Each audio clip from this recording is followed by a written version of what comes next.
خالد ابن ولید کیسے مسلمانوں کے دشمن تھے، اتنا آپ صلی اللہ علیہ وسلم کے خلاف دشمنی کی، لڑے، تلوار کے زور سے زیر نہیں ہوئے۔ آپ صلی اللہ علیہ وسلم جانتے تھے خالد ابن ولید بڑا غیرت والا آدمی ہے، 70 صحابہ کو خالد ابن ولید نے قتل کروایا ہے غزوہ احد میں، اسلام دشمنی میں، لیکن آپ صلی اللہ علیہ وسلم کی بصیرت دیکھو، یہ نہیں کہ ان کو بس کسی طرح مار دو، انہوں نے 70 افراد کو شہید کروایا، نہ نہ، آپ صلی اللہ علیہ وسلم جانتے تھے غیرت مند ہے تبھی تو لڑ رہا ہے، غیرت کا غلط استعمال میں لڑ رہا ہے، لیکن یہ ان کو یہ کنفیوژن ہے کہ یہ صحیح ہے اور ہم کیا ہیں، غلط ہیں، یہ سمجھ رہے ہیں ہم نے ان کے باپ دادا کے دین پہ حملہ کیا ہے، حالانکہ اصل ان کے باپ دادا کا دین وہی ہے جو ہم پیش کر رہے ہیں، جہالت ہے، غلطی ہے، کسی طرح ان کو زیر کرو۔ ایسا غیرت مند آدمی اگر ہمیں مل گیا تو کس کے لیے کام کرے گا؟ جو ہمارے مخلص لڑاکا اللہ کے لیے لڑنے والے 70 کو شہید کر سکتا ہے، وہ اسلام دشمن جو اللہ کے لیے نہیں لڑتے ان کا کیا کرے گا؟ تو آپ صلی اللہ علیہ وسلم نے کیسی بہترین تدبیر کی کہ صلح حدیبیہ کے بعد آپ صلی اللہ علیہ وسلم نے جب خالد بن ولید لڑنے کے لیے آ رہے تھے کہ صلح حدیبیہ ہوئی تو چلے گئے، پیغام بھیجا کہ خالد بن ولید کو جا کے بتاؤ کہ نبی نے پیغام بھیجا ہے کہ تمہارے جیسا سمجھدار اور ذہین آدمی اب تک اس کی سمجھ میں اسلام نہیں آ رہا، یہ بات ہماری سمجھ میں نہیں آ رہی، او کما قال صلی اللہ علیہ وسلم، اتنا ذہین آدمیوں کے اسلام نہیں سمجھ میں آ رہا ہے۔ تو خالد ابن ولید نے جب یہ سنا اور متاثر ہوئے، انسان اپنی تعریف سن کے خوش ہوتا ہے، عزت دار لوگ جو ہے نا وہ پیشانی سے پکڑ کے گالیاں دے کے نہیں لین پہ آتے، وہ عزت دار آدمی آپ اس کو اچھے الفاظ سے دین کی طرف بلاؤ گے تو وہ آ جائے گا۔ قادیانی بھی اگر دین پہ لانا چاہتے ہو نا اور وہ اس میں آپ کو نظر آتا ہے کچھ، تو پھر آپ کو اس سے بہت محبت سے بات کرنی پڑے گی، یہ نہیں جا کے ایک صاحب گئے نا قادیانی کو دعوت دینے کے لیے، کتے جیسی تو شکل ہے، اس طرح کی بات مجھے اچھا نہیں لگ رہا ممبر پہ بات کرنا، کتے تو تبلیغ کرنے جا رہا ہے، کیا کرنے جا رہا ہے بھائی، وہ آئے گا تو خالد بن ولید کا دل کیا ہو گیا؟ نرم۔ انہوں نے کہا بہت کرو، تلوار سے نہیں، آرام سے، لڑائی سے آپ کے اس کا مطلب دل ہم ڈر گئے، نہ آرام سے۔ خالد بن ولید آئے اور اسلام قبول کیا، اور پھر آپ صلی اللہ علیہ وسلم نے کہاں بھیجا ان کو؟ غزوہ موتا میں 3000 کی لڑائی 3 لاکھ سے تھی تقریباً، مجھے پورے اعداد ابھی یاد نہیں ہے، اور آپ صلی اللہ علیہ وسلم نے ان کو کمانڈر بنا کے نہیں، عام فوجی بنا کے بھیجا۔ 3 صحابہ کو، جن میں جعفر طیار بھی تھے جو نجاشی کے سامنے تقریر کر کے آئے تھے، وہ میں بھی جلدی سے مکمل کر کے بیان ختم کرتا ہوں، ان میں حضرت جعفر طیار وہ بھی تھے، 2 صحابی اور تھے جن میں آپ صلی اللہ علیہ وسلم کے منہ بولے بیٹے زید ابن حارثہ، جو انتہائی چہیتے حب رسول اللہ، جب کوئی سفارش کرنی ہوتی تھی نا کسی نے تو حضرت زید ابن حارثہ کو جا کے لوگ بتاتے تھے کہ نبی ان کی بات کو مسترد نہیں کریں گے۔ ایسے چہیتے کو آپ صلی اللہ علیہ وسلم نے میدان جنگ میں بھیج دیا کہ بھئی رومی حملہ کر رہے ہیں، 3 لاکھ کا لشکر ہے، اتنے چہیتے کو بھیجا آپ صلی اللہ علیہ وسلم نے۔ یہ آپ کی بھی قربانی تھی، جھوٹا نبی ہوتا کہتا ہے ابے بھائی اپنے اپنوں کو یہاں رکھو، کوئی جھوٹا نبی ہوتا ہے نا کیا کہتا ہے، ہمیں ان کو تو نہیں، وہ ادھر بھیجو۔ تبھی آپ دیکھ لیں آج کل جو سیٹ اپ چل رہا ہے نا، چھوڑو ابھی زیادہ آگے نہیں جاؤں گا، آج کل جو عجیب سا سیٹ اپ چل رہا ہے، اپنے یہاں دوسرے وہاں، تو ایسا سیٹ اپ چل رہا ہے آج کل۔ تو نبی صلی اللہ علیہ وسلم نے زید ابن حارثہ کو بھیجا اور جعفر طیار کو، دوسرے عبداللہ ابن رواحہ تھے یا کیا نام تھا ان کا، ایسے مجھے ذہن سے نکل رہا ہے، تو وہ جی عبداللہ ابن رواحہ رضی اللہ عنہ۔ آپ صلی اللہ علیہ وسلم نے فرمایا ان میں اگر یہ ایک شہید ہو جائیں تو یہ امیر ہیں، یہ شہید ہو جائیں تو یہ امیر، اور مسجد نبی میں آپ صلی اللہ علیہ وسلم بیٹھ گئے۔ اب 3 لاکھ کا مجمع ہے اور ادھر تھوڑے سے لوگ ہیں، اور دفاعی جنگ تھی، یہ اقدامی نہیں تھی، ان کو مدینہ آنے سے روکنا تھا۔ رومی انگریز ہیں، رومی کون تھے؟ جن کو آج انگریز کہا جاتا ہے نا، یہ ان کی اولادیں، انہی کی اولادیں جن سے یہ صحابہ کی لڑائی ہوئی تھی۔ تو وہ بڑے اس وقت بھی بڑے منظم ہوتے تھے یہ۔ نبی صلی اللہ علیہ وسلم کی ایک روایت ہے، فرمایا تقوم الساعہ والروم اکثر الناس، قیامت قائم ہوگی پھر بھی رومی دنیا میں زیادہ ہوں گے۔ تابعین نے جب یہ حدیث سنی، انہوں نے کہا کہ یہ ساری قومیں دنیا سے ختم ہو رہی ہیں، اسلام کی تلوار کے نیچے آ رہے ہیں، رومی رہیں گے آخر تک، تو کوئی ان میں یقیناً کوالٹی ہوگی جس کی وجہ سے مسلمان ان کو قرب قیامت تک ہی گورے، تبھی تو دیکھو نا اب تک ہیں، اتنی بڑی بڑی طاقتیں ہیں، باقی روم اور فارس غائب ہو گئے، پتہ ہی نہیں کہاں، اتنی بڑی بڑی طاقتیں تھیں جو ان سے زیادہ مضبوط تھی رومیوں سے۔ تو انہوں نے جب اپنا خفیہ نمائندہ بھیجا نا کہ ان میں دیکھیں یہ کیا ان کی کوالٹی ہے جس کی وجہ سے یہ ایسی شکست نہیں ہوگی، ان کو ان سے جنگ رہے گی، تو انہوں نے یہ نوٹ کیا کہ ان کی کوالٹی یہ ہے۔ دیکھو صحابہ بھی سیکھتے تھے غیر مسلموں سے بھی، غیر مسلموں میں سے بھی سیکھتے تھے ان کے اندر کیا کوالٹی ہے، تاکہ وہ کوالٹی ہم اپنے اندر بھی پیدا کریں، کون سی بات ہے ان میں، تو وہ سیکھنے کے لیے گئے۔ تو جا کے دیکھا تو انہوں نے رپورٹ جو بنائی، جو رپورٹ پیش کی وہ یہ تھی کہ ان کو جب شکست ہو جاتی ہے تو یہ دوبارہ لڑائی اس وقت تک نہیں لڑتے جب تک اس شکست کے اسباب پہ غور کر کے اس سبب کو دور نہ کریں، وہ غلطی دوبارہ نہیں دہراتے یہ۔ اب دیکھو امریکہ افغانستان میں آیا رشیا والا اسٹائل نہیں ہے امریکہ کا، اس لیے کہ اس کو پتا تھا کہ رشیا جس اسٹائل میں آیا تھا، طاقت اور قوت کے بلبوتے پر زمین پہ فوج اتار کے پٹھانوں سے پنگا لے لیا اس نے، ہے بھائی، اور پٹ کے واپس جا رہے۔ اب عامر، ہم لوگ تو مسلمان ہیں نا، صحابہ کے طرز پہ تو ہم چل نہیں رہے، ہم تو وہی غلطی بار بار دہراتے رہیں گے، کرتے رہیں گے۔ ایک دفعہ وہ پٹ کے آیا، اب جاؤ تم بھی پٹ کے آ جاؤ۔ ہم تو یہ کرتے رہتے ہیں۔ ہمارے یہاں کوئی ایسا نہیں ہے کہ بیٹھ کے غور کرو بھئی یہ کیوں ہوا، ملک میں یہ نقصان کیوں ہوا، آئندہ نہ ہو، لہذا اس کی تلافی ہو۔ جیسے بھی قادیانیوں کا جو بل پاس ہو گیا ایک دم سے قادیانیوں کی حمایت میں، تو اس پہ غور ہو چاہیے ہوا کہاں سے ہے، اس پہ تسلی سے غور ہو کے پھر وہ لوگ سامنے آ جاتے، پھر آئندہ کے لیے ایسا نہ ہو، ان سب چیزوں پہ غور ہونا چاہیے نا۔ یہ اللہ کا فضل ہے، جامعۃ الرشید نے سپریم کورٹ میں کسی کے توسط سے مقدمہ کروایا ہے، اور الحمدللہ اس میں کافی حد تک کامیاب ہوئی ہے۔ سپریم کورٹ کے جو ابھی موجودہ جج ہیں ان کی بڑی خدمات ہیں قادیانیوں کو کے خلاف، ان کی بڑی خدمات ہیں۔ ابھی جامعۃ الرشید میں کچھ دن پہلے آئے بھی تھے وہی جج جن کے خلاف لوگ بہت زیادہ بولتے بھی ہیں، تو انہوں نے بتایا کہ بہت ساری باتیں جو میں یہاں بیٹھ کے نہیں کر سکتا، بڑی زبردست باتیں انہوں نے بتائیں، کیونکہ میں یہاں بیٹھ کے کروں گا تو بعض تنظیموں پہ رد ہوگا، پھر وہ تنظیم والے یوٹیوب پہ میرے خلاف پہلے ماشاءاللہ گالیوں کا ایک چل رہا ہے سلسلہ، وہ بھر کے دیں گے، تو انہیں بڑے تو ایسی باتیں ممبر پہ بتائی نہیں جاتی، کوئی ایسی خفیہ ایٹم بم کی باتیں نہیں ہے، وہ بس یہ بتایا کہ اگر فلاں سیاسی تنظیم کی طرف سے گڑبڑ نہ ہوتی تو کتنا کام ہو چکا ہوتا۔ تو وہ کیا ہے کہ اس میں جناب قادیانیوں کے خلاف جو ہے نا، انہوں نے کہا کہ یہ جو قادیانی اونچی پوسٹوں پر ہیں ان کو اونچی پوسٹوں سے ہٹایا جائے، کیونکہ یہ اونچی پوسٹوں پہ بھیس بدل کے نام چینج کر کے پہنچ جاتے ہیں اور وہاں سے گڑبڑ شروع کرتے ہیں، تو تفتیش کی جائے۔ یہ کیس جامعۃ الرشید کی طرف سے بھی الحمدللہ ہوا تھا، لیکن کسی کے ذریعے سے، براہ راست نہیں بلکہ کسی توسط سے، کہ بھئی یہ حکومت اس کی انکوائری کرے، تو الحمدللہ ان جج نے بڑا ساتھ دیا اور وہ خود بھی اس کے ذاتی طور پر اس کے حامی تھے۔ تو اس طرح سے کیا ہوتا ہے کہ بھئی آئندہ یہ غلطی نہیں ہوگی، کیونکہ بہت اونچی پوسٹوں پہ قادیانی پہنچے ہوئے اور وہ جا کے کیا کرتے ہیں، ایسی گڑبڑے کراتے ہیں، تو وہاں تک پہنچنے نہ دیا جائے ان کو۔ تو میں یہ عرض کر رہا تھا کہ خالد ابن ولید رضی اللہ تعالی، وہ جو تینوں شہید ہو گئے اور ایسی جنگ لڑی ہے انہوں نے۔ عبداللہ ابن رواحہ نے فرمایا، گوشت کھا رہے تھے انہوں نے چھوڑ دیا، انہوں نے فرمایا جی زمانہ بہت طویل ہے، جو دیکھ لیا نا نہیں ٹک سکتے ان کے سامنے، لڑائی لازمی ہے، تو ایک صحابی نے تو اپنی بیوی کو طلاقیں دے دی وہاں کھڑے ہو کر۔ انہوں نے کہا بیوی یاد آ رہی ہے جس کی وجہ سے میں جنگ میں لڑ نہیں پا رہا، اس کو طلاق دی تاکہ اب نہ بچوں کی فکر نہ بیوی کی فکر۔ اب کیونکہ لڑائی اتنی سخت تھی، ظاہر ہے کوئی ریشو نہیں بنتا نا کہ اتنے بڑے لشکر کو بھگانے کا کوئی تناسب ہی نہیں بنتا نا، کوئی جنگ کا کوئی کچھ ہو، اب تو ظاہر ہے صرف جذبہ ہی ہے اور بھرپور لڑائی ہے موت کی، تو وہ موت کی نیت سے تلوار لے کر کود پڑے۔ یہ ہے صحابہ جن کو رافضی لوگ گالیاں دیتے ہیں، جن کو برا بھلا کہتے ہیں، تو تلوار لے کر میدان جنگ میں کود پڑے اور شہید ہو گئے، ان کو چانس ہی نہیں تھا۔ تینوں جب شہید ہو گئے ہیں تو لوگ پریشان ہوئے کہ اب کس کو کمانڈر بنائے، تو لوگوں کی نظر آئی خالد ابن ولید پر کہ یہ میدان یہ 70 انہوں نے وہاں اتنی زبردست جنگ لڑی تھی تو یہاں بھی لڑ، اور آپ صلی اللہ علیہ وسلم مسجد نبی میں بیٹھ کر صحابہ کو یہ پورا واقعہ سنا رہے ہیں۔ اللہ نے بطور معجزہ آپ کے سامنے پورا وہ جنگ کا واقعہ آپ کے سامنے رکھ دیا۔ آپ صلی اللہ علیہ وسلم نے فرمایا عبداللہ ابن رواحہ شہید ہو گئے، حالانکہ بہت دور تھا یہ مدینہ سے، اور آپ صلی اللہ علیہ وسلم کی آنکھوں سے آنسو جاری۔ یہ معجزے کے طور پر آپ نے بتایا۔ پھر آپ نے فرمایا کہ جعفر طیار شہید ہو گئے، وہ بھی شہید ہو گئے، انہوں نے جھنڈا ہاتھ میں لیا اور وہ بھی شہید ہو گئے، اور آپ صلی اللہ علیہ وسلم کی آنکھوں سے جعفر طیار تو بہت زیادہ چہیتے تھے نبی صلی اللہ علیہ وسلم کو۔ حضرت علی کے بعد سب سے بڑا مقام اہل بیت میں حضرت جعفر طیار رضی اللہ تعالیٰ عنہ کا سمجھا جاتا تھا۔ تو آپ صلی اللہ علیہ وسلم نے صحابی کو خبر دی کہ جاؤ ان کی 4 بیویاں ہیں، ان کو جا کے اطلاع دو کہ وہ شہید ہو گئے ہیں۔ پھر ان کے بچوں کے سر پہ، ان کے چھوٹے چھوٹے یتیم بچے تھے حضرت جعفر طیار کے، ان کے سر پہ آپ صلی اللہ علیہ وسلم نے پیار کیا، اور آپ صلی اللہ علیہ وسلم ان بچوں کا پھر بہت خیال کیا کرتے تھے۔ تو وہ عورتوں کے رونے کی آواز آئی، بڑا دلچسپ واقعہ ہے۔ پھر آپ صلی اللہ علیہ وسلم نے منع کیا کہ ان عورتوں کو کہو کہ اپنی آوازیں پست کریں، گھر کی 4 دیواری سے آواز ان کی باہر نہ نکلے۔ بڑے خوبصورت جوان تھے حضرت جعفر طیار، اور نبی کے چہیتے تھے، اور غزوہ بدر میں حضرت جعفر طیار کی بڑی قربانیاں تھیں۔ جب یہ آیا ہے نا کافروں کا لشکر بدر میں سامنے، اور کافروں کے سردار آئے کہ حل میں مبارز کوئی ہے ہم سے لڑنے والا، یعنی پہلے ہم سے لڑے پھر ہم دونوں میں سے کوئی قتل ہوگا تو پھر جنگ شروع ہوگی، ایسے بھی تھے۔ تو ادھر سے کون آئے؟ پہلے کچھ انصاری صحابی آئے، تو وہ جو ولید ابن عقبہ تھا نا، ولید ابن عتبہ، اس نے کہا نہ ہمیں اپنے جیسا چاہیے، ہمیں کیسا چاہیے؟ قریشی سردار ہونا چاہیے جو میرے مقابلے میں آئے، پھر لڑائی کا مزہ آئے۔ یہ وہ بہادری ہے جو کس میں تھی؟ بولو نا بھائی، حربوں میں۔ تو ادھر سے پھر حضرت علی آئے، حضرت جعفر طیار آئے، حضرت حمزہ آئے، ادھر سے بھی 3 آدمی، ادھر سے بھی 3۔ تو اس نے کہا نام اکفاؤنا، ہاں یہ ہیں ہماری قوم کے، ہمارے جیسے شیر ہیں، بہادر ہیں، لڑنا جانتے ہیں، ان سے لڑائی میں مزہ آئے گا، اور پٹ گئے تینوں۔ کیا ہو گئے.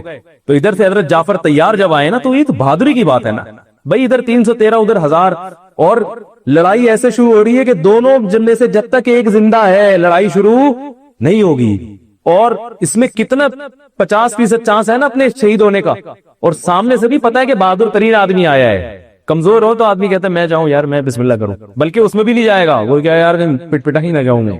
تو ایسے صحابی تھے جعفر طیار. اور وہ غزوہ موتا میں نبی کے کیسے چچا زاد بھائی شہید ہو گئے تو آپ صلی اللہ علیہ وسلم کی آنکھوں سے آنسو بہہ رہے. اور آپ نے فرمایا کہ وہ بھی شہید. پھر آپ کے جو چہیتے حب رسول اللہ, نبی کے چہیتے, حب کا ترجمہ اردو میں کیا ہوگا چہیتا, کہتے ہیں نا بڑا چہیتا ہے, لاڈلا ہے, نبی کے لاڈلے جن کو آپ صلی اللہ علیہ وسلم نے لے کے کئی سال پالا ہے. اتنی محبت دی کہ جب ان کے اصل باپ دادا آئے نا ان کو لے جانے کے لیے تو انہوں نے کہا نہیں میں نہیں جاتا, میں ادھر ہی رہوں گا. اتنی محبت ہو گئی تھی.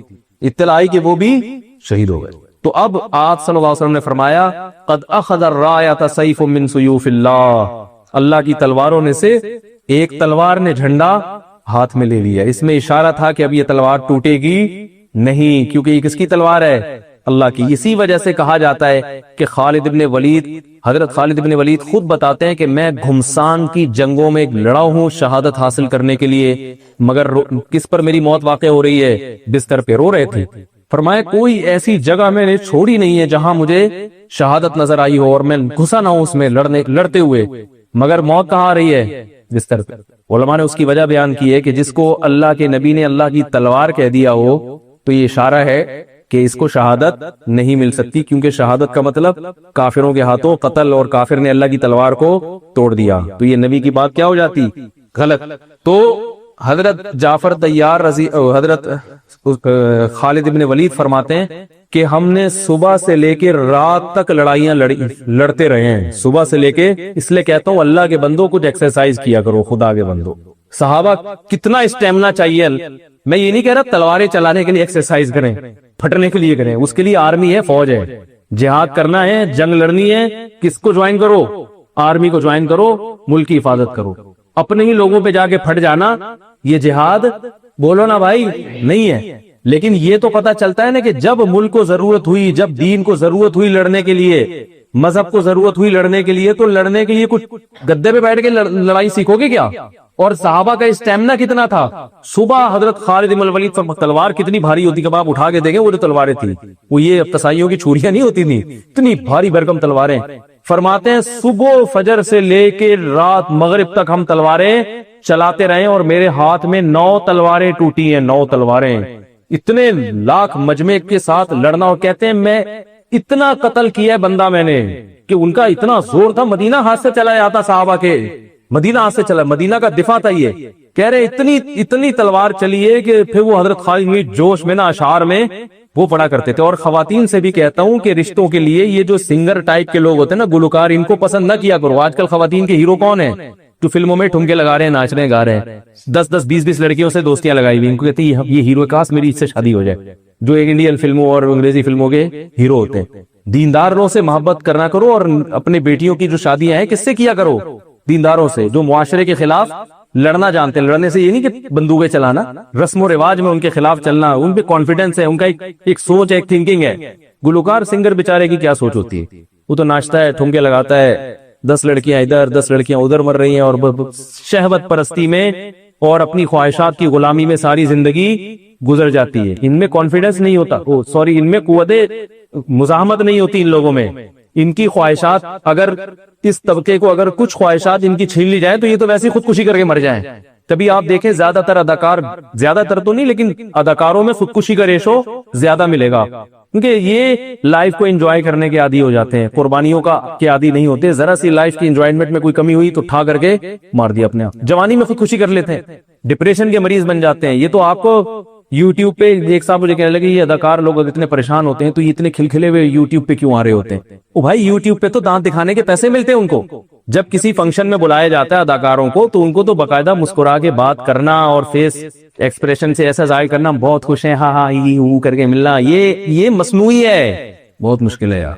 حقیقی خوشی صرف دینداروں کے دل میں ہوتی ہے. باقی یہ جو اداکاروں, فنکاروں, گلوکاروں کی خوشی ہے یہ اوپر سے میڈیا کے. کبھی آپ اکٹھے وقت گزار کے دیکھو ان کے ساتھ تو آپ کو پتا چلے گا یہ بیچارے بہت پریشان ہو, اتنے پریشان کے بیان نہیں کیا جا سکتا. تو میں یہ عرض کر رہا تھا، تبھی تو دیکھو کبھی کوئی مزار پہ جا رہا ہے، کبھی روحانی بابا کے پاس جا رہے ہیں، جتنے اداکار فنکار ہیں نا، کوئی کسی نے کوئی باندھا ہوا ہے، کوئی تعویذ باندھا ہوا ہے، امام ضامن باندھا ہوا ہے، ہر وقت خوف، ہر وقت ڈر، پتہ نہیں کیا ہو جائے. مولوی دیکھو پھوکے لگا رہے ہیں مگر اپنے تعویذ نہیں باندھ رہے ہوتے. مولوی لوگ خودکشی نہیں کرتے، 2 نمبر بھی نہیں کرتے خودکشی، عجیب سی بات ہے. یعنی 2 نمبر مولوی بھی جو ہے مولویت کا نام آ گیا نا، وہ بھی نہیں کہہ رہا یار جاؤ اڑے بھاڑ میں، خودکشی نہیں کرے گا، جاؤ اڑے. کیا ہے تنخواہیں کتنی کم ہوتی ہیں مولویوں کی، قاریوں کو سارا دن بیچارے رگڑے لگانا پڑتا ہے بیچاروں کو، بچوں کو پڑھاتے ہیں سارا دن بیٹھ کے، تنخواہ کیا مل رہی ہے تھوڑی سی، پھر بھی خوش ہے. کبھی بیٹھو قاری کے ساتھ بچوں کو پڑھا رہو، بڑے فارم میں ہوگا وہ تیش میں، لیکن ویسے نارمل لائف میں بڑا خوش ہوگا. میں نے اپنی زندگی میں اہل حق علماء کی بات کر رہا ہوں، جتنے اہل حق علماء دیکھے ہیں سارے خوش مزاج ہی دیکھتے، سب خوش مزاج دیکھتے، خوش رہتے ہیں. وہ پتہ نہیں کیا ان کے خوشی، اللہ تعالیٰ نظر بد سے بچائے اور اس نعمت کے شکر کی توفیق عطا فرمائے. تو جلدی سے بات کروں، بہت لمبا بیان ہو گیا آج. تو حضرت جعفر طیار، وہ حضرت خالد بن ولید کیا کہتے ہیں، کتنی تلواریں میرے ہاتھ سے ٹوٹی ہیں. تو اس لیے میں کہتا ہوں تھوڑا سا اپنے آپ کو صحابہ کے مشابہ بناؤ. المؤمن القوی خیر من المؤمن الضعیف، طاقتور مومن کمزور مومن سے اللہ کو زیادہ. ایک بیماری اللہ کی طرف سے آتی ہے، چاہے جتنی ایکسرسائز کر لو، جتنی خوراکیں کھا لو، اللہ جب بیمار کرنا چاہے تو پھر وہ تو ایوب علیہ السلام اپنی صحت کا خیال کرتے ہوں گے نا، پھر بھی ساری زندگی بیماری میں گزر گئی، وہ اللہ کی طرف سے، اس پہ تو اجر ملتا ہے، درجات بلند ہوتے. ایک ہوتی ہے اپنی حماقتوں سے. تو جو ایکسرسائز نہیں کرتے، محنت مزدوری نہیں کرتے، یا محنت والے کام نہیں کرتے، بیمار ہو جاتے. آج میں صبح جاگنگ کے لیے کہیں گیا تو ایک وہ نوجوان، ناراض نہ ہو بھائی جو میری بات سن رہے ہیں، وہ غیبت نہیں ہے، کسی کو پتہ نہیں ہے، اور صرف وہ اکیلا نہیں ہے، اس کے علاوہ اور بھی نوجوان ہے. اس کی نیت تو اچھی تھی، لیکن چونکہ اس نوجوان کے الفاظ سے مجھے وہ واقعہ یاد آیا جو میں نے کسی نوجوان سے سنا. میں نے کسی آرمی کے میجر کا واقعہ سنایا تھا، ہمارے دوست ہیں لاہور میں، ان کی بڑی زبردست فٹنس ایکسرسائز بہت کرتے ہیں، آدھا گھنٹہ صبح جاگنگ کرتے ہیں. تو وہ مجھے بتا رہے تھے کہ میرے ساتھ کوئی لڑکی آ کے سیلفی بنا کے چلی گئی. تو مجھے بتا رہے تھے کہ یار وہ ہم کبھی وردی میں ہو تو بعض دفعہ لڑکیاں آ کے سیلفی بنا کے چلی جاتی ہیں فٹنس کی وجہ سے بڑی. تو کہہ رہے میں نے تو پتہ بھی نہیں چلا اور آ کے بنا کے چلی گئی، ابھی کہیں فیس بک پہ ڈال دے گی تو میری بیوی سے میری پٹائی ہو جائے گی. تو میں نے یہ واقعہ کہیں بیان میں بتا دی. تو اب کچھ لڑکوں کی رپورٹ آئی، صبح صبح کیا کر رہے ہیں، جاگنگ کر رہے ہیں. میرے پاس رپورٹ آئی کیوں کر رہے ہیں، کہہ رہے مفتی صاحب نے کہا تو وہ کیا ہوتا ہے لڑکیاں سیلفیاں بنا کے، تو جس کی یہ نہیں ہے تو اس کی تو صحت بنی نہیں سکتی، کیونکہ وہ سارا ادھر ہی اس کا جو ہے نا اسی غم میں گھلا جا رہا ہوگا. سمجھ رہے ہو کہ نہیں سمجھ رہے؟ تو شریعت کی نیت سے جو صحت اچھی ہوتی ہے، ماں باپ کے حقوق ادا ہوتے ہیں، بیوی بچوں کے حقوق ادا ہوتے ہیں، اللہ کی عبادت ہوتی ہے، روزوں پر طاقت نصیب ہوتی ہے، اس نیت سے آدمی کرے. اور نبی کیا فرمان ہے، باقی کوئی نیت نہیں ہونی چاہیے. اور توکل اللہ پہ کرے کہ اللہ چاہے گا تو صحت اچھی ہوگی، نہیں چاہے گا تو جو مرضی کرتے رہو. اچھے ہم نے صحت مند دیکھے ہیں، اب ہر چیز کا خیال کرتے ہیں اور ہارٹ اٹیک سے اسی وقت، حالانکہ ان کے دل میں کوئی ایک دن پہلے ٹیسٹ کروایا، سب رپورٹ کے لیے، اگلے دن ہارٹ اٹیک سے مر گئے. تو وہ اللہ سے تو کوئی نہیں لڑ سکتا نا، وہ تو تقدیر ہے. تبھی حکم ہوا ہے کہ دنیا سے محبت نہیں کرو، دنیا کمانے کی کوشش ضرور کرو مگر دل دنیا سے نہ لگاؤ. کوئی بھروسہ نہیں ہے. انہا خلۃ قد سیت من دمہا فجر وولع واخلاف وتبدیل، گرگٹ کی طرح رنگ بدلتی ہے. یہ آج دکھا رہی ہے بہت سباق، اگلے دن جتنا گرگٹ کی طرح رنگ بدلے گی. تو 9 تلواریں ٹوٹی ہیں، 9 تلواریں چلا کے، تلواروں سے تلواریں مار کے ٹوٹی، پھر دوسری تلوار لیتے تھے. اور کہتے ہیں ہم پھر شاعری میں اپنی بہادری کے واقعہ بیان کرتے تھے کہ ہم نے جنگ کے موقع پر یا اس طرح تحدیث بن نعمت کے طور پر یہ بہادری بیان کرنا غلط نہیں ہے. تو بتاتے تھے ہم نے کھوپڑیوں کے مینار بنا دیے، کہ 3 لاکھ سے مقابلہ اتنا قتل ہوا ہے، پھر وہ دشمن بھاگا ہے وہاں سے. اسلام نے حکم دیا ہے کہ آپ کو حکومت کے خلاف بغاوت کی بھی اجازت نہیں ہے جب تک کہ آپ کے پاس اسباب کی دنیا میں اتنی پاور نہ ہو کہ اسباب کی دنیا میں آپ کو غالب گمان ہو کہ ہم اس پہ قبضہ کر لیں گے. پہلی شرط. دوسری شرط کہ قبضہ کر کے اس ظلم کو ختم بھی کر دیں گے، اتنی افرادی قوت ہمارے پاس ہے کہ وہ نظام کو کنٹرول بھی کر لیں گے. ورنہ ایسا نہ ہو کہ آپ نے قبضہ کیا اور اس کے بعد آپ کے پاس ملک سنبھالنے کے لیے لوگ ہیں نہیں، اور اس کا فائدہ اٹھا کے کسی ملک دشمن نے آپ پر حملہ کر دیا. یہ ایسا ہی ہے جیسے آپ نے ایک پھل کاٹا، نیچے ٹوکری آپ کے دشمن نے رکھی ہوئی ہے، وہ کاٹا اور وہ پھل لے کے نکل لیا. تو اسلامی ملکوں میں یہ بھی بڑا مسئلہ ہے. بہت سے لوگ بغاوت کی باتیں کرتے ہیں. بھائی آپ نے اگر اسلامی ملکوں میں آج بغاوت کی، رزلٹ آپ کے حق میں نہیں آئے گا، بلکہ رزلٹ کوئی اسلام دشمن قوتیں اٹھائیں گی، اس کا فائدہ ان کو فائدہ ہو جائے گا، اس کا آپ کو نہیں ہوگا فائدہ.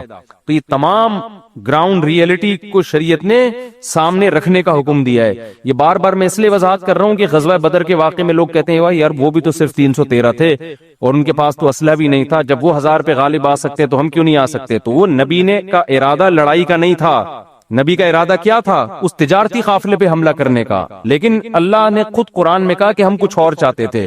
ہم چاہتے تھے اسلام کا ایک معجزہ دنیا کے سامنے ظاہر ہو جائے اور صحابہ کو موٹیویشن ملے کہ کتنے کمزور تھے، اللہ نے تمہارے نہ چاہتے ہوئے بھی تمہیں بہت بڑی طاقتور جماعت سے لڑا کے تمہیں فتح دے دی ہے. تو صحابہ کا جذبہ اس سے کیا ہو گیا؟ بڑھ گیا. تو اب ہوا یہ کہ ابو سفیان کو پتا چل گیا کہیں سے کہ بھئی یہ قافلہ جو ہے نبی صلی اللہ علیہ وسلم 313 کہیں مخبریاں پہلے بھی ہوتی تھی، آج بھی ہوتی ہیں، ادھر کی ادھر کی، یہ چلتا ہے. تو کہیں سے مخبری ہو گئی. ابو سفیان نے فوراً مکہ مکرمہ میں ابو جہل کے پاس قاصد بھیجا اور کہا کہ بھئی ہمارا تجارتی قافلہ آ رہا ہے، کروڑوں روپے کا، اربوں روپے کا مال ہے، اور محمد صلی اللہ علیہ وسلم نے اپنے ساتھیوں سمیت اس قافلے پہ حملہ کرنے کا ارادہ کیا ہے، فوراً ہماری مدد کے لیے پہنچو. سمجھتے ہیں؟ ادھر ابو جہل نے تیاری شروع کر دی. بڑے بڑے جو عرب کے سردار تھے نا، انہوں نے بھی تیاری شروع کر دی. کچھ سردار ایسے تھے جن کو یہ تھا کہ اس جنگ میں ہم پٹ بھی سکتے ہیں طبیعت سے ٹھیک ہے نا، کیونکہ وہ نبی کو 13 سال دیکھ چکے تھے. دل میں ان کا یہ تھا کہ یہ انہوں نے زندگی بھر کبھی جھوٹ نہیں بولا، یہ سچے نبی ہیں، لیکن قوم پرستی اور باپ دادا کی اندھی تقلید کی وجہ سے آپ پر ایمان نہیں لائے. تو وہ چاہ رہے تھے کہ ہم نہ جائیں. 3 مشہور سرداروں کے نام آتے ہیں: عتبہ ابن ولید، شیبہ ابن ولید اور ولید ابن عتبہ. ایک عتبہ کا بیٹا تھا، اور یعنی عتبہ ابن ولید، ولید ابن شیبہ، تین افراد تھے. ناموں میں تھوڑی کنفیوژن ہو رہی ہے مجھے. ایک تو باپ بیٹے تھے، یہ دونوں سردار تھے، اور ایک اور تھا شیبہ نام تھا اس کا، شیبہ ابن عتبہ غالباً. خیر یہ 3 بڑے سردار تھے. تو ان کا پروگرام بنا کہ ہم پتلی گلی سے نکل لیتے ہیں. ابو جہل نے سب سے بڑا اس میں کردار کیا، سب کو جا کے غیرت کے تانے دیے، تم لوگ غیرت نہیں ہے، قوم کا کس کے لیے لڑنے کا جذبہ نہیں ہے، اس طرح کے تانے دے کے نا سب کو جنگ کے لیے تیار کیا. ادھر یہ ہوا کہ جب ابو سفیان کو پتا چلا نا کہ یہ نبی نے ارادہ کر لیا ہے، تو اس نے راستہ تبدیل کر دیا. راستہ تبدیل کر کے وہ بخیر و عافیت کہاں پہنچ گیا؟ مکہ. وہاں جا کے بہت سے سمجھدار لوگوں نے مشورہ دیا کہ بھائی اب ہمیں جنگ کرنے کی ضرورت نہیں، ہمارا مقصد تھا تجارتی قافلے کی حفاظت کرنا، وہ بخیر و عافیت آ گیا ہے، تمیز سے آرام سے ہنسی خوشی نہیں گزارو، مسلمانوں سے خامخواہ میں پنگا لینے کی کوشش بولو نہیں کرو. اس میں سب سے بڑا کردار تھا ابو جہل کا. وہ طاقت اور تکبر میں نا کہ نہیں اب تو موقع ملا انتقام لینے کا، یہ لوگ بدر کے مقام پہ پہنچ رہے ہیں، تو ہم اب ان کو 313 افراد کو واپس جانے نہیں دیں گے، اب ہم ان کو گھیر کے قتل کریں گے. تو 1000 کا لشکر لے کے بہت سے لوگوں کو اس نے نا پن کر کے جو پیچھے رہنا چاہتے تھے، عرب کے بڑے سردار تھے، ان کو ڈر تھا. ایک تو ان میں ایسا تھا جس کے بارے میں اس کے غلام نے اس کو بتایا کہ میں نے نبی صلی اللہ علیہ وسلم سے سنا ہے کہ تو نبی کے ہاتھوں قتل ہوگا. اس کو نا یہ پیشگوئی کھا رہی تھی کہ یار یہ میرے غلام نے پیشگوئی کی ہے کہ اس نے نبی سے سنا ہے، اور محمد صلی اللہ علیہ وسلم نے آج تک جھوٹ نہیں بولا. تو اس کو اپنی موت نظر آ رہی تھی. خیر یہ لوگ نکلے ہیں. تو اب کیا ہوا ہے کہ یہ بدر کے مقام پہ پہنچ گئے. اب صحابہ کے پاس واپسی کا آپشن ختم، اب تو جا ہی نہیں سکتے واپس، اب سوائے اس کے کہ اس سے لڑے، اس لشکر سے جو تعداد میں زیادہ، اسلحے میں زیادہ، تو اسباب کی دنیا میں ممکن نہیں تھا. لہذا نبی صلی اللہ علیہ وسلم نے صحابہ کرام کو جمع کر کے ان کے سامنے آپ نے خطاب کیا. تو زید ابن ارقم رضی اللہ تعالیٰ عنہ نے آپ صلی اللہ، وہ انصاری صحابی تھے حالانکہ مہاجر نہیں تھے، انہوں نے عرض کیا یا رسول اللہ، ہم بنی اسرائیل، کیونکہ مسئلہ یہ ہے نا کہ بہت تھوڑے سے ہیں، اسلحہ بھی نہیں ہے، تو کیسے لڑیں؟ یہ تو پوری تیاری کے ساتھ آئے ہوئے ہیں، عملاً تو ممکن نہیں ہے، لیکن آپ کے پاس اب کوئی آپشن بھی نہیں ہے. تو زید ابن ارقم رضی اللہ تعالیٰ عنہ نے عرض کیا یا رسول اللہ، ہم یہاں سے بھاگیں گے نہیں، اور ہم بنی اسرائیل کی طرح ہرگز نہیں ہے جنہوں نے حضرت موسیٰ سے کہہ دیا تھا کہ آپ جائیں اور آپ کا رب جائیں، دونوں لڑیں، انا ہاہنا قاعدون، ہم یہیں بیٹھ کے تماشا دیکھیں گے. نا نا نا نا نا، ہم آپ کے ساتھ خون کے آخری قطرے تک لڑیں گے. آپ ہمیں اگر آگ میں چھلانگ مارنے کا حکم دیں، ہم اس میں بھی چھلانگ مار دیں گے. ایسے موقع پہ جب اپنے ساتھیوں کی طرف سے ایسی بات اور ایسا جذبہ ہونا، تو یہ کوئی چھوٹی بات نہیں ہوتی. نبی صلی اللہ علیہ وسلم اس قدر خوش ہوئے، بہت خوش ہوئے. پھر باقی صحابہ نے بھی اسی طرح کے الفاظ کہے کہ ہم لڑیں گے آپ کے ساتھ. حضرت ابو بکر، حضرت علی. اب ہوا کیا ہے کہ جب جنگ شروع ہوئی ہے، اچھا ان 313 میں زیادہ تر مہاجر صحابہ تھے، انصار کم تھے۔ اب جب جنگ شروع ہوئی ہے نا تو عرب میں یہ دستور تھا کہ دونوں طرف کی فوجیں جب آمنے سامنے کھڑی ہوتی تھیں تو بعض دفعہ قوم کے جو بہادر ترین لوگ ہوتے تھے نا وہ پہلے نکل کے آتے تھے سامنے، وہ کہتے تھے حل من مبارز، پہلے ہم سے لڑو۔ یہ بڑا نعرہ ہوتا تھا، اس لیے کہ مطلب یہ ہے کہ جب تک ہمارے مقابلے میں کوئی آ کے ہم سے لڑے، ہم قتل ہو جائیں یا وہ قتل ہو جائے۔ ڈان کا سنا ہے نا، یہ ڈان وان جو ہوتے ہیں، ہمارے ایک دوست سے میں نے پوچھا یہ ڈان کیا ہوتا ہے، کہتے ہیں یہ ڈان آج کل جو ڈان ہوتا ہے نا، ڈان کہتے ہیں کہ جی جس کی بڑی کسی بندے سے لڑائی ہوئی ہو، دونوں میں سے جب تک ایک قتل نہ ہو جائے تو جنگ ختم نہ ہو۔ واللہ عالم حقیقت ہے یا نہیں ہے مجھے نہیں پتا، ہم نے جو ڈان بریڈ دیکھی ہے وہ جو آج کل مارکیٹ میں، تو اب یہ فلموں میں ہوتا ہے، یہ حقیقت میں ہمیں نہیں پتا، لیکن عرب میں جنگوں میں ایسا ہوتا تھا کہ ادھر کا ڈان نکل کے آتا تھا، صحیح ہے نا، وہ کہتا تھا کہ پہلے ہم سے لڑو، جنگ بعد میں شروع ہوگی، ادھر سے کوئی بہادر آئے گا، دونوں لڑیں گے، جب تک دونوں میں سے ایک قتل نہیں ہو جائے گا لڑائی شروع نہیں ہوگی۔ یہ بہت بڑے فنٹر کا کام ہو سکتا تھا، یہ معمولی آدمی کا کام نہیں۔ تو اب یہ جو 3 سردار تھے نا، ولید ابن عتبہ، عتبہ ابن شیبہ اور ایک تیسرا، ان تینوں کو شرمندگی تھی کہ ہم اس جنگ میں آنے سے پیچھے ہٹ رہے تھے، اور بدر میں آنے کے بعد بھی انہوں نے مشورے دیے تھے کہ نکل لو پتلی گلی سے آرام سے، اسی میں عافیت ہے، لشکر ہمارا خیر و عافیت کے ساتھ بچ گیا ہے، تو اب واپس۔ ابو جہل ان کو مسلسل تانے دیتا رہا، تم عورتوں کی طرح چوڑیاں پہن کے بیٹھ جاؤ، تم یہ کرو، جیسے ہوتا ہے نا۔ ان کو یہ شرمندگی تھی کہ یار ہم نے جانے کی باتیں اتنی کر لی ہیں، اب جب جنگ ہونی ہی ہے تو اپنی خفت مٹانے کے لیے، کیونکہ واپس جانا تو قوم کے پاس ہی ہے نا۔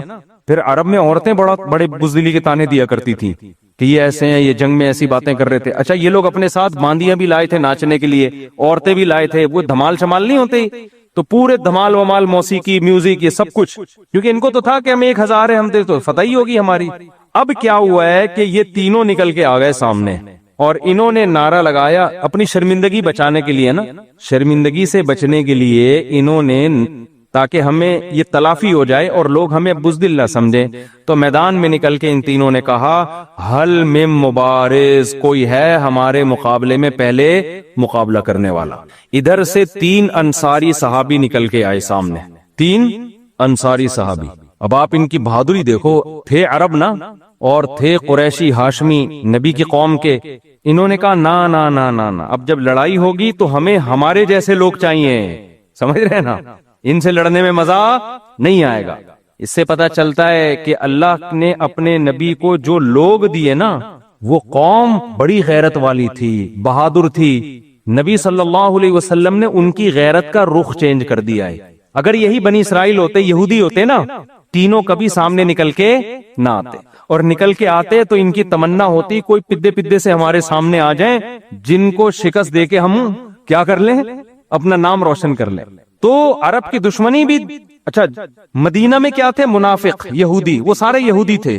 مشرکین مکہ میں کوئی منافق نہیں تھا، ہمارے نبی کی قوم میں کوئی منافق نہیں تھا۔ وہ اگر اندر سے کافر ہے تو باہر سے بھی کافر، اندر سے مومن ہے تو باہر سے بھی مومن۔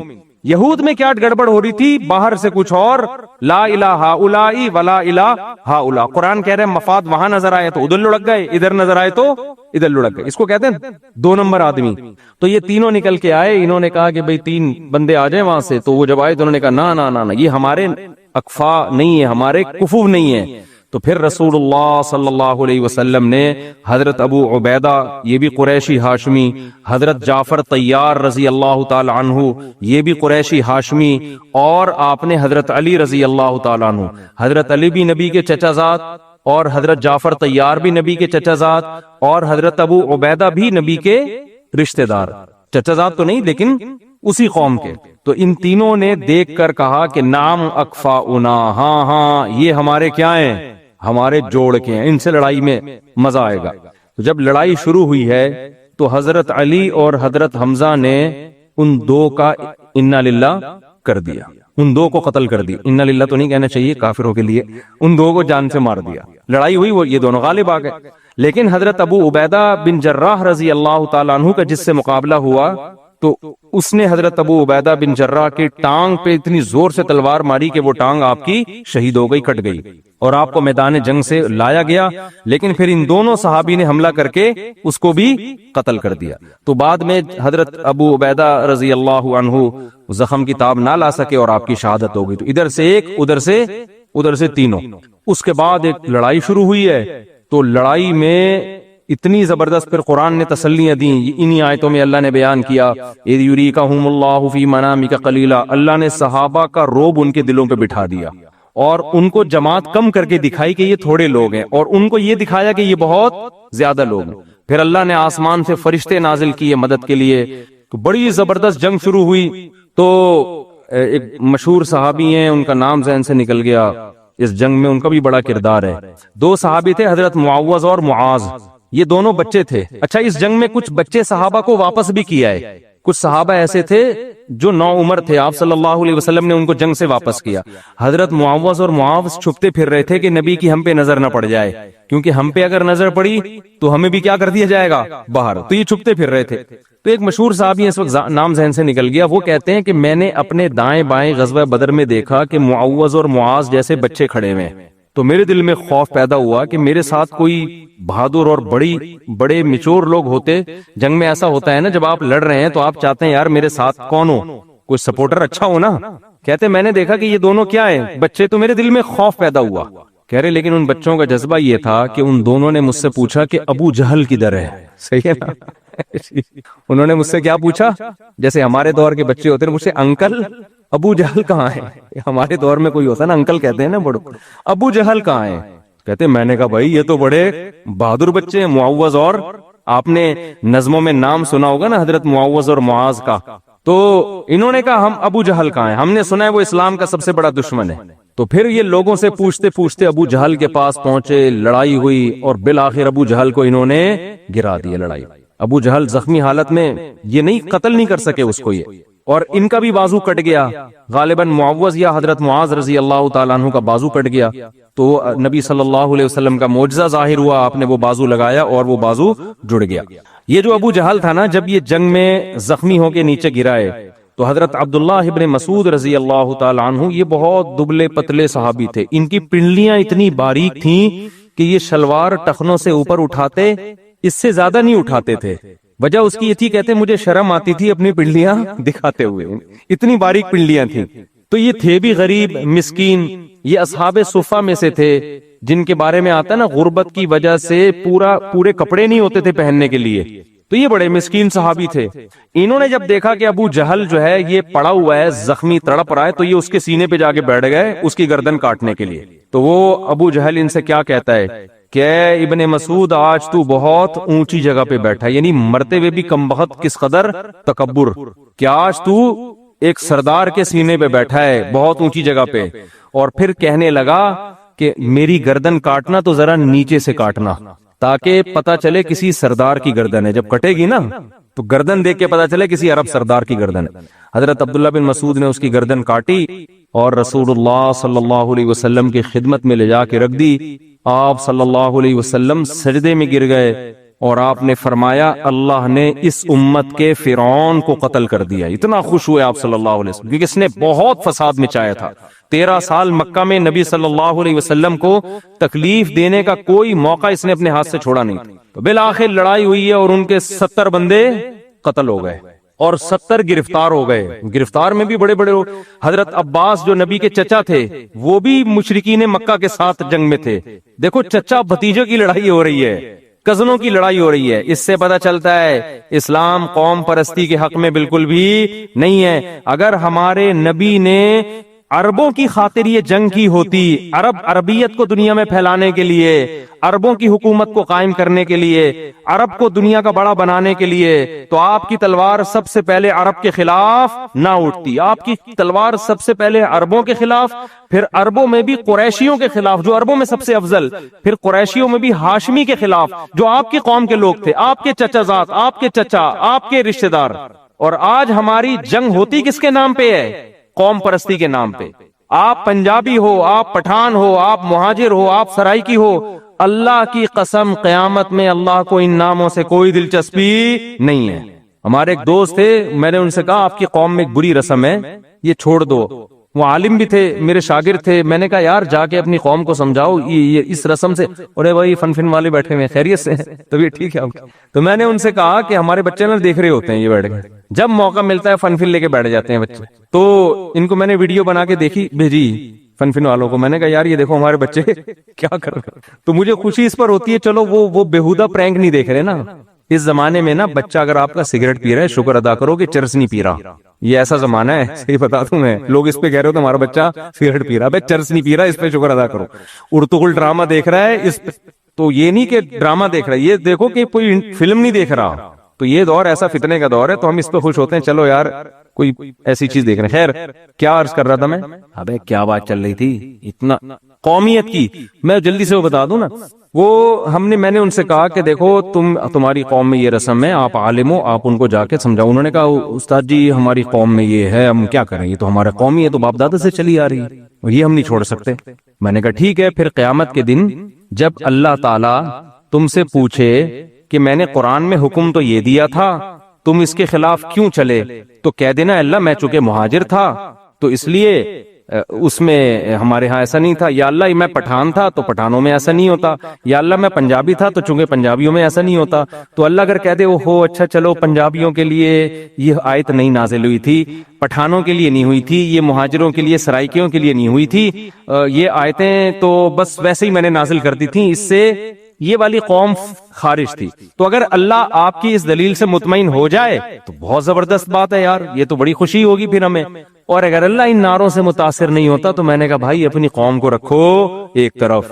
اللہ کیا ہے، دیکھو قوم سے محبت ہونا برا نہیں ہے. انسان کو جب اپنا ہم زبان ہم قوم کہیں ملتا ہے تو ایک خوشی ہوتی ہے، یہ تو نیچرل ہے. لیکن قوم پرستی میں اپنی قوم کی ظلم میں حمایت کرنا اور دوسری قوم کی حق میں بھی مخالفت کرنا، یہ اللہ کو عمل پسند نہیں ہے. باقی قوم سے محبت ہونا ہی تو نیچرل ہے. خیر تو نبی کی تلوار سب سے پہلے کس کے خلاف چلی بدر میں؟ اپنی قوم کے خلاف. تو 70 بندے پکڑے گئے اور 70 کیا ہو گئے؟ قتل ہو. یہ ایسا کام ہو گیا جس کی توقع بالکل بھی نہیں تھی کہ یہ کیا ہو گیا. نبی صلی اللہ علیہ وسلم تو وہ جب 313 کو میدان میں لائے ہیں نا تو اس دوران مسلسل دعاؤں میں مشغول رہے آپ صلی اللہ علیہ وسلم، کیونکہ اس جنگ میں شکست کا بھی اسباب کی دنیا میں امکان بہت تھا نا، اسباب کی دنیا میں. تو صحابہ کرام نے اس بات کا بڑا خیال کیا کہ رسول اللہ صلی اللہ علیہ وسلم کی جان کی ہم حفاظت کریں، ایسا نہ ہو کہ آپ کو کوئی شہید کر دے. تو صحابہ نے باقاعدہ پہرے دیے، نبی کے لیے خیمہ بنایا کہ آپ کے قریب کوئی نہ آئے یہاں. تو آپ صلی اللہ علیہ وسلم نے بخاری کی حدیث کے مطابق آپ نے دعا کیا مانگی اس دوران، اے اللہ یہ تھوڑے سے لوگ ہیں، اگر یہ قتل ہو گئے شہید ہو گئے لم تعبد، پھر قیامت تک زمین پر تیری عبادت نہیں ہوگی، کیونکہ میں آخری نبی ہوں اور یہ آخری جماعت ہے اور یہ پوری کریم ہے جو میں لے کر آ گیا ہوں. حالانکہ اللہ نے مدد اور نصرت کے وعدے کیے تھے، لیکن پھر بھی رسول اللہ صلی اللہ علیہ وسلم نے اللہ کے سامنے عاجزی اور انکساری کی. علماء کہتے ہیں اللہ نے جتنے بھی وعدے کیے ہوں ہمیں اللہ کے سامنے فقیر ہی بننے کا حکم ہے. تو نبی نے روتے رہے سردے میں، اے اللہ اگر یہ جماعت شہید ہو گئی تو پھر قیامت تک تیری زمین پر عبادت نہیں ہوگی. تو 70 مارے گئے. جب وہ 70 مارے گئے ان کی لاشوں کو کنویں میں ڈالا گیا. پھر آپ صلی اللہ علیہ وسلم نے ان لاشوں سے خطاب کیا، سب کا نام لیا ایک ایک سردار کا، اور کہا کہ بتاؤ جس چیز کا اللہ نے تم سے وعدہ کیا تھا کیا تم نے وہ اپنی آنکھوں سے دیکھ لیا؟ کیا اس کو برحق پایا؟ حضرت عمر کھڑے تھے، عرض کیا یا رسول اللہ کیا یہ سن رہے ہیں؟ تو مردے ہیں، آپ ان سے خطاب کر رہے ہیں کہ بتاؤ اللہ نے تم سے جس جہنم کا وعدہ کیا تھا وہ تم نے پا لیا ہے، دیکھ لیا؟ کہا تھا نا اللہ نے تمہیں شکست ہوگی، تم مغلوب ہوگے. اب آگے سے تو کوئی جواب نہیں آ رہا. تو حضرت عمر نے عرض کیا یا رسول اللہ کیا یہ سن رہے ہیں؟ تو نبی نے فرمایا یہ تم سے زیادہ سن رہے ہیں، آج کے دن یہ تم سے زیادہ سن رہے ہیں. اب اس حدیث کی بیس پر بعض علماء کی رائے یہ ہے کہ مردے کیا کرتے ہیں؟ بولو سنتے ہیں. جب آپ ان سے خطاب کرتے ہیں نا تو وہ سن رہے ہوتے ہیں. حضرت عائشہ رضی اللہ تعالی عنہا کو جب پتا چلا کہ حضرت عمر اس حدیث کا مطلب یہ لیتے ہیں کہ مردے کیا کرتے ہیں؟ سنتے. تو حضرت عائشہ نے فرمایا اللہ عمر پہ رحم کرے، وہ نبی کی بات کا مطلب نہیں سمجھے. حضرت عائشہ نے اس حدیث کا مفہوم یہ بیان کیا کہ سننے کا مطلب میری بات سنے نہ سنے، یعنی جو سننے کا مقصد تھا وہ آج ان کو زیادہ حاصل ہو رہا ہے، یعنی ہماری تو نہیں سن رہے، لیکن جو ہم کہنا چاہتے ہیں نا یہ اپنی آنکھوں سے دیکھ رہے ہیں۔ اب یہ اسی وجہ سے علماء کا اختلاف ہے کہ مردے سنتے ہیں کہ نہیں سنتے۔ بعض کہتے ہیں یہ حدیث کا یہ حدیث اپنے ظاہر پر نہیں ہے، ان کی بھی دلیل ہے، وہ کہتے ہیں قرآن میں آتا انک لا تسمع الموتى، اے نبی آپ مردوں کو نہیں سنا سکتے، ولا تسمع الصم الدعاء، اور جو بہرے ہیں ان کو سنا نہیں سکتے، اندھوں کو راستہ دکھا نہیں سکتے۔ تو خیر اب یہ اختلافی مسئلہ ہے، پنجاب میں دبا کے اس پہ غزوہ بدر اور غزوہ احد قائم ہوتا رہتا ہے ہر تھوڑے دنوں میں نا۔ میری رائے کے نہیں سنتے، کسی بعض لوگوں کی رائے کو سنتے ہیں، تو ہمیں کیا کرنا ہے؟ آج کل زندہ نہیں سن رہے نا آج کل، تو اختلافی مسئلہ میری رائے کے نہیں سنتے۔ میری رائے کہ قرآن کی جو آیت ہے نا فَإِنَّكَ لَا تُسْمِعُ الْمَوْتَى، اے نبی آپ ان کو مردوں کو نہیں سنا سکتے۔ خیر اس کی پھر لوگوں نے تعویلات کی ہیں علماء نے بعض، تو جہاں سننا ثابت ہے وہاں تو ہم سننے کے قائل ہیں۔ علی الاطلاق کہنا کہ مردے سنتے ہیں ہماری رائے کے نہیں سنتے، لیکن کسی کی رائے ہے سنتے ہیں، تو اس کو شرک نہیں کہیں گے، اس لیے کہ جو یہ کہتے ہیں نا سنتے ہیں، تو وہ کہتے ہیں اللہ اپنی قدرت سے سنا دیتے ہیں ان کو، وہ مردے کو یہ طاقت نہیں دیتے، وہ کہتے ہیں اللہ سنا دیتا ہے۔ واللہ عالم ان پھڈوں میں نہ پڑیں تو بہتر ہے آپ کے لیے، سیدھا سیدھا تمیز سے زندگی گزاریں۔ پنجاب میں یہ بڑی قاتلانہ لڑائیاں، اور ہر وقت ممبر پہ یہی، وہ حیات النبی تو ممات النبی، تو سنتے ہیں تو نہیں سنتے، یہ ایسے پڑھے ہیں کہ الامان والحفیظ۔ اچھا خیر 70 آدمی ہو گئے گرفتار، اب ان 70 کو کرنا کیا ہے؟ یہ مشورہ ہوا، ٹھیک ہے نا۔ حضرت عمر رضی اللہ تعالی عنہ نے حسب معمول مشورہ یہ دیا، ان میں غیرت دینی حمیت بہت تھی۔ انہوں نے عرض کیا یا رسول اللہ، جو جس کا رشتہ دار ہے اس کے حوالے کیا جائے اور وہ اس کی گردن اپنے ہاتھوں سے اڑائے، تاکہ یہ قوم پرستی کا کیا ہو، بالکل خاص، اللہ خوش ہوگا۔ دیکھو میری خاطر اپنے رشتوں کو نہیں چھوڑا، تو 70 کو قتل کیا جائے، ایک کو بھی نہیں چھوڑا جائے۔ نبی صلی اللہ علیہ وسلم کی رائے ایسے موقعوں پہ ہمیشہ نرم رہی ہے، حضرت ابو بکر کی رائے بھی ہمیشہ ایسے موقعوں پہ نرم رہی ہے۔ حضرت ابو بکر ذرا نرم دل تھے، اور ہمارے نبی کی طبیعت پہ تو تھا ہی جمال غالب، تو آپ کا مشورہ یہ تھا کہ یہ ہمارے اپنے لوگ ہیں، آج ہی ہمارے دشمن ہیں، کل یہ ہمارے دوست بھی بن سکتے ہیں، تو کیوں نہ ہم ان کو فدیہ لے کے چھوڑ دیں۔ فدیہ سے فائدہ یہ ہوگا ہمارے معاشی حالات اچھے ہوں گے، دوسرا ان میں جن کو پڑھنا آتا ہے ان سے ہم پڑھنا سیکھ لیں، تو مدینہ میں ہمارے بچے کیا ہو جائیں گے، لکھنا پڑھنا جان جائیں گے، ان سے فائدہ اٹھایا جائے، ان کو چھوڑ دیا جائے، کیونکہ یہی لوگ کل ہمارے دست و بازو بھی بن سکتے ہیں، کیونکہ نبی جانتے تھے نا ان کی صلاحیتیں، یہی ہمارے کل مددگار بنیں گے۔ تو مشورے پر عمل ہوا، اور آپ صلی اللہ علیہ وسلم نے ان سب کو فدیہ لے کے چھوڑ دیا۔ لیکن قرآن میں اللہ نے اس پر تنبیہ فرمائی، اور اللہ نے فرمایا کہ اللہ کو آپ کا فدیہ لے کے ان کو چھوڑنے کا عمل پسند نہیں آیا۔ تبتغوا تریدون عرض الدنیا، تم دنیا کے پیسے چاہتے ہو۔ کیا مطلب؟ یہ وہ لوگ تھے جنہوں نے اس قدر اسلام کو نقصان پہنچایا، تو ایسے موقع پہ اللہ نے حمایت کس کی؟ حضرت عمر کی۔ حضرت عمر جب حضرت ابو بکر اور نبی کے پاس گئے تو دیکھا وہ بیٹھے رو رہے ہیں، عرض کیا یا رسول اللہ آپ کیوں رو رہے ہیں؟ فرمایا اللہ کا عذاب قریب تھا کہ ہم پہ نازل ہو جاتا، لیکن پھر اللہ نے اپنا رحم کر کے اس عذاب کو ہم سے ساقط کر دیا۔ تو کچھ کام حضرت عمر نے ایسے کیے ہیں کہ حضرت عمر نے وہ مشورہ دیا، اور وہ مشورہ آسمان سے آیتیں بن کے نازل ہوا۔ حضرت عمر نے مشورہ دیا کہ آپ پردے کا حکم دیں مسلمان عورتوں کو، تھوڑے دنوں میں آیتیں نازل ہو گئی کہ اے نبی آپ اپنی زوجات اور اپنی بیٹیاں اور مسلمان عورتوں کو حکم دیں کہ گھر سے پردے کے بغیر نہ نکلا کریں۔ بہت ساری آیتیں ایسی ہیں جو حضرت عمر کی موافقت میں نازل ہوئی ہیں۔ جب امی عائشہ پہ تہمت لگی نا، تو بعض سیدھے سادے صحابہ منافقین کی باتوں میں آ گئے کہ اچھا بھائی اس کی تحقیق ہونی چاہیے، اچھا بھائی گواہ لے کر آؤ۔ حضرت عمر کو جب پتا چلا نا کہ امی عائشہ پہ تہمت لگی ہے، حضرت عمر نے فرمایا سبحانک ھذا بہتان عظیم، کہا اللہ تو ہر عیب سے پاک ہے، پیغمبر کی زوجہ کیسے کر سکتی ہیں، یہ بہت بڑا بہتان ہے۔ انہوں نے کہا یہ سننے کی بات ہی نہیں ہے، یہ جس نے بولا ہے جھوٹ بولا ہے۔ قرآن نے جب آیتیں نازل کی نا حضرت عائشہ کی براءت میں اور حضرت عائشہ کی پاک دامنی میں، تو بالکل قرآن کے الفاظ یہی تھے۔ صحابہ کو اللہ نے تنبیہ کی لولا سمعتموہ قلتم ما یکون لنا ان نتکلم بہذا، تم نے یہ کیوں نہیں کہا کہ ہم اس پہ بات بھی نہیں کریں گے، سبحانک ھذا بہتان عظیم، یہ تو بہت بڑا بہتان ہے۔ تو یہ آیت بھی کس کی موافقت میں تھی؟ حضرت عمر۔ تبھی تو حضرت عمر کی جو غیرت شجاعت ایسی تھی کہ نبی نے فرمایا کہ عمر جہاں سے گزرتے ہیں شیطان وہاں سے راستہ بدل لیتا، الٹا شیطان ڈر رہا ہے شیطان ڈر رہا ہے ان سے۔ تو غیرت اور حمیت بہت زیادہ تھی۔ خیر لیکن بہرحال اس کا فائدہ ہوا مستقبل میں. حضرت عباس بھی ایمان لے کر آئے اور ان میں سے بہت سارے لوگ ایمان لے کر آئے جو مسلمانوں کے لیے پھر ان کی طاقت اور قوت کا ذریعہ بنے. تو لیکن ہوا کیا کہ یہ جو 70 چھوڑ دیے گئے یہ گئے ہیں، ان میں بہت سے دوبارہ تیاری کر کے اور نئے لوگوں کو لا کر غزوہ احد میں انہوں نے حملہ کیا اور مسلمانوں کے 70 افراد شہید کر دیے. تو گویا اللہ تعالیٰ نے بتا دیا کہ یہ جو تم نے 70 چھوڑے تھے ان کے بدلے میں ہم نے تم سے 70 لے لی. تو یہ غزوہ بدر تھی. اس میں اللہ تعالیٰ نے اور اس میں بہت لمبی اور بھی بہت کچھ ہے، وقت پھر پورا ہو جاتا ہے. میں پھر چاہتا ہوں کہ چیدہ آیتیں یہ ساری آپ کے سامنے آ جائیں. تو اللہ نے قرآن میں یہاں یہ بھی بیان کیا، اعدوا لهم ما استطعتم من قوة، اے ایمان والو تم اسلام دشمنوں کے خلاف جتنی قوت جمع کر سکتے ہو کرو، اپنے ڈیفنس کو کیا کرو، مضبوط. تو یہ بھی اسلام کا حکم ہے. ہمارے کنٹری کو اللہ نے یہ فضیلت دی ہے کہ اسلامی ملکوں میں کوئی ملک ہمارے ملک جیسا پاورفل نہیں ہے. آخر اس پاور میں کچھ تو ہوگا جو اللہ کہہ رہے ہیں کرو. سعودی عرب کو اگر اس پہ فخر ہے کہ حرمین ہے ہمارے پاس، یقیناً قابل فخر ہے. ہمیں اس پہ فخر ہے کہ حرمین محفوظ کس کی وجہ سے ہے؟ آپ کی وجہ سے نہیں، ہماری وجہ سے ہے. سمجھتے ہو آپ کے پاس اس کی حفاظت کے لیے کچھ بھی نہیں ہے. تبھی تو دیکھو سعودی عرب جتنا بھی ہو فوج سے بڑے اچھے تعلقات بنا کے رکھتا ہے سعودی عرب پاکستان آرمی سے. جنرل راحیل کو بلوا لیا تھا، اب ذرا تھوڑا ہمارے ٹریننگ شریننگ ہو جائے، کچھ تھوڑا سا چائے وائے، صحیح ہے نا، بڑا پروٹوکول. ہمارے آرمی کے لوگ جاتے رہتے ہیں سعودی عرب، تشکیل ہوتی رہتی ہے. تو حرم کی حفاظت دو ملک ہیں اسلامی دنیا میں سب سے پاورفل فوج کے لحاظ سے، ایک ترکی اور ایک پاکستان.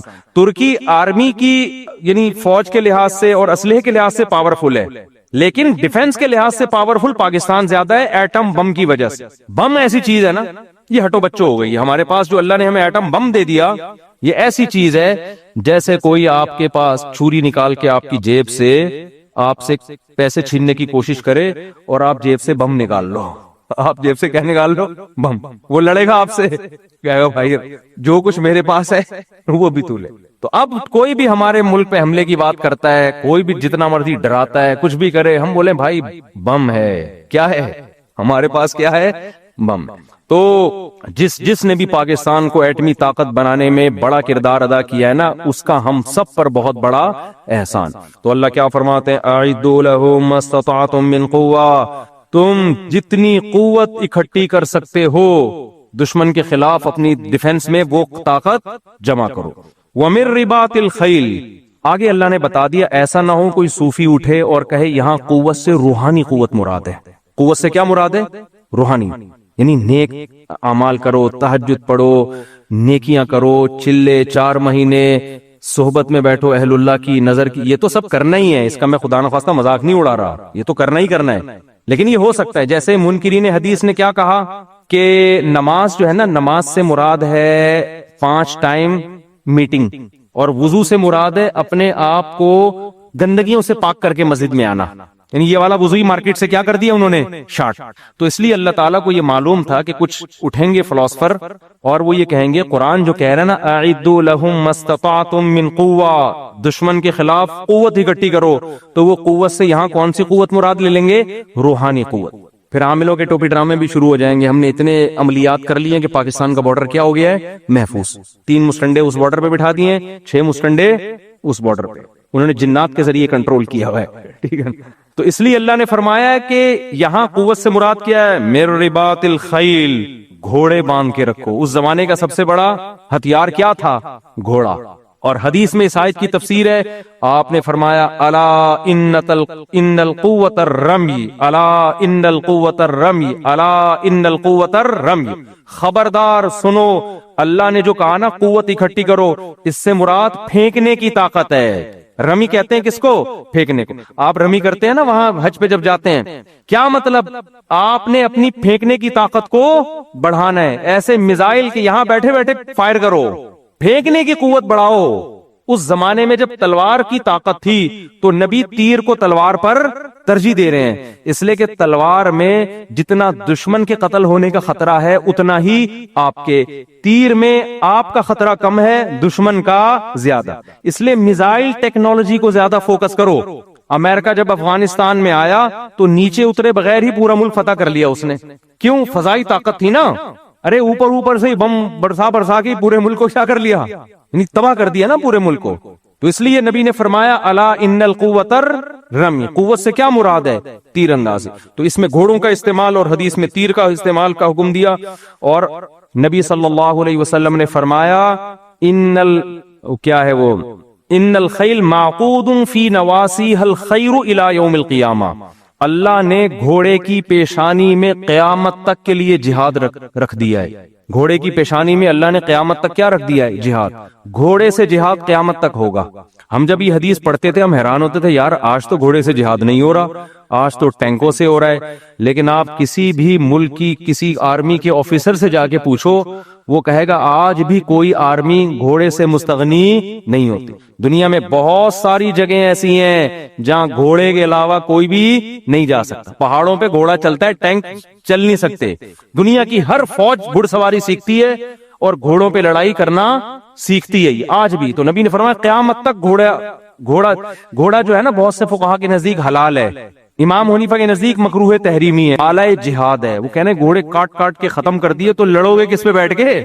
ٹھیک ہے نا, لڑو گے کس پہ بیٹھ کے؟ تو یہ جہاد کی وجہ سے اس کو اتنا پروٹوکول دیا گیا کہ اس کے کاٹنے کو بھی مکروہ قرار دیا گیا ہے کہ نہیں بھائی یہ لڑائی کے لیے ہے, یہ کھانے کے لیے فارمی مرغی کھاؤ, بٹیر کھاؤ, ان کی پشت پہ بیٹھ کے تم لڑ نہیں سکتے. گائے کھاؤ, بیل سے ہل تو چلواؤ گے, لڑائی کے کام بیل نہیں آئے گا.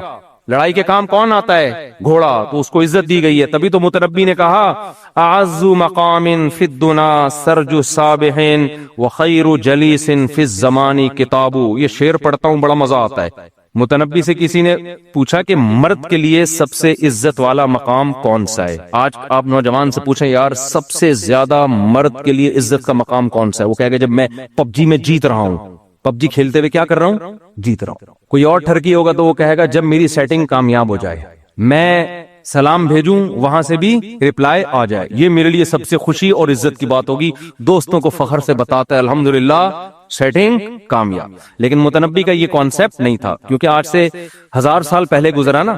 متنبی کہتا ہے مرد جس چیز پہ فخر کرتا ہے نا, جس مقام پہ, وہ تیرتے ہوئے گھوڑے کی پشت ہے, دوڑتے ہوئے نہیں. صحیح ہے نا, تیرتے ہوئے گھوڑے کی, یعنی اتنی اسپیڈ سے دوڑ رہا ہو کہ لگتا ہو کہ دوڑ نہیں رہا بلکہ تیر رہا ہے. کا سب سے زیادہ عزت والا مقام تیرتے ہوئے گھوڑے کی پشت. وخیر جلیس فی الزمان کتاب, اور بہترین ہم نشین جس میں انسان بڑا خوبصورت لگتا ہے وہ آپ کی گرل فرینڈ نہیں ہے, وہ آپ کی کتاب ہے جس کو آپ مطالعہ کر رہے ہو. نہیں یہی بات سمجھ, آپ ڈیٹ مارتے ہوئے نحوست ٹپک رہی ہوتی ہے, فخر نہیں کر سکتے آپ. سب سے اچھی پوزیشن انسان کی کیا ہے؟ کتاب ہاتھ میں لے کے اسٹڈی کر. کتنا اچھا لگتا ہے نا دیکھنے میں, صفحے پلٹ رہا ہے پھر یوں کر کے, اچھا لگتا ہے کہ نہیں لگتا؟ پھر اپنا چشمہ تھوڑا سا یوں کر کے دیکھتے ہیں, ہاں بیٹا کیا بات ہے, کیا کام ہے آپ, پھر دوبارہ مطالعے میں مشغول ہو جاتا ہے. ایک اور شعر سنا دوں, میں جلدی سے مکمل کر دوں. ہمارے حضرت ایک شعر پڑھا کرتے تھے. عرب کے جو شاعر گزرے ہیں نا نبی صلی اللہ علیہ وسلم کے دور سے پہلے, کیونکہ بہادری بہت عرب میں تھی, فخر کیا کرتے تھے, تو اپنے گھوڑوں کی تعریفوں میں پوری غزلیں لکھا کرتے تھے. وہ آج تو غزلیں عورت کے حسن سے شروع ہوتی ہیں, عورت کے حسن پہ ختم. عرب گھوڑوں کی بڑی تعریفیں کیا کرتے تھے.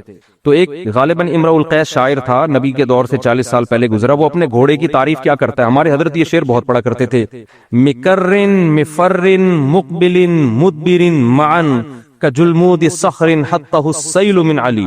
کہہ رہے میرا جو گھوڑا ہے نا مکر, انتہائی تیز رفتاری کے ساتھ آگے حملہ کرنے والا, کہتے ہیں کر و فر کے ساتھ, مفرن بہت اسپیڈ کے ساتھ بھاگنے والا, مقبلن مدبرن معن ایک ہی وقت میں آگے بھی بڑھے گا اور ایک ہی وقت میں پلٹا بھی کھائے گا, یعنی ایک سیکنڈ میں آگے بھی جاتا ہے اور ایک اسی سیکنڈ میں پیچھے کی طرف گھومتا بھی ہے. آگے کہتا ہے جب یہ دشمن پہ حملہ کرتا ہے کجلمود صخر حتہ السیل, ایسا لگتا ہے پہاڑ کے اوپر ایک بہت بڑی چٹان ہے, پتھر ہے جو لڑکتا ہوا نیچے آ رہا ہے بلندی سے. کیسا خوف ہوتا ہے نا. ابے لینڈ سلائیڈنگ کبھی دیکھی ہے؟